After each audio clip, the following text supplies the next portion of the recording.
আসসালামু আলাইকুম। গাড়িতে ইলেকট্রিক শক ভীতিকর এই ঘটনা বা ভীতিকর এই বিষয়টি আপনি কখনো ফেস করেছেন অথবা কখনো শুনেছেন হয়তো। আসলে ভয়ংকর একটি বিষয় যে আপনার গাড়িতে আপনি স্পর্শ করলেন এবং ইলেকট্রিক শক অনুভূত হলো। ঘটনাটি এমন হয় যে আপনি আপনার গাড়িতে করে চড়ে গাড়ি থেকে গাড়ি চড়ে ঘটনাটি এমন হয় যে আপনি আহ, আপনার গাড়ি থেকে নামলেন, নেমে ডোর ক্লোজ করার জন্য স্পর্শ করলেন, আপনার আপনার হাতে ইলেকট্রিক শক অনুভূত হলো বা আপনি একটি ইলেকট্রিক শক ফিল করলেন। বিষয়টি শুনতে ভয়ঙ্কর হলেও কোনো কনসার্নের কারণেই এটি কোনো সমস্যা না এবং এটি আপনার গাড়িরও কোনো সমস্যা না। এটি মূলত হয়ে থাকে স্ট্যাটিক ইলেকট্রিসিটির ফলে। আপনি গাড়িতে চলার সময় আপনার ড্রেসের সাথে গাড়ির সিট কাভার বা সিটের ফ্রিকশনের ফলে জেনারেট হওয়া স্ট্যাটিক ইলেকট্রিসিটি আপনার আপনার মাধ্যমে গাড়ি থেকে ডিসচার্জ হয়। এর ফলে আপনি এই ইলেকট্রিক শক বা এটি এই ইলেকট্রিক শকটি ফিল করে থাকেন বা এই ইলেকট্রিক শকটি হয়ে থাকে। এটি মূলত শীতকালে বেশি অনুভূত হয়ে থাকে।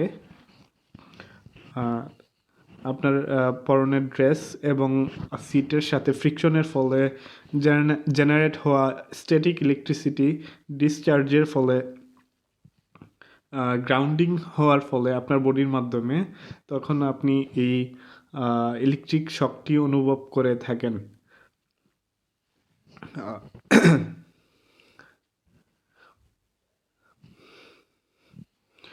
এটি এই ইলেকট্রিক শকটি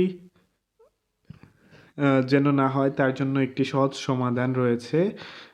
সেটি হলো একটি গ্রাউন্ডিং বেল্ট আপনার গাড়ির লোয়ার নিচের কোনো অংশে একটি গ্রাউন্ডিং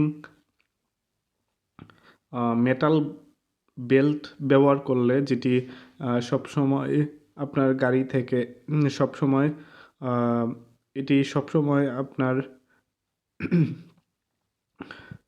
বেল্টটি সবসময় রোডের সাথে স্পর্শ করে থাকবে। এতে করে এতে এটির একটি সহজ সমাধান রয়েছে যার জন্য একটি গ্রাউন্ডিং বেল্ট ব্যবহার করতে হবে, যেটি মূলত মেটালের তৈরি, যা সবসময় রোডের সাথে স্পর্শ করে থাকবে।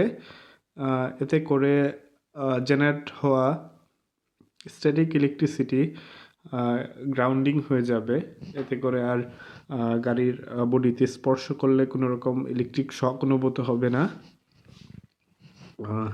সো এই ছিল এই ভিডিওর টপিক, মানে এই ছিল আজকের আলোচনার বিষয়। ধন্যবাদ। ইনশাল্লাহ আমি আরও এরূপ আরও মজার এবং ইনফরমেটিভ ভিডিও আপনাদের জন্য নিয়ে আসবো ইনশাল্লাহ।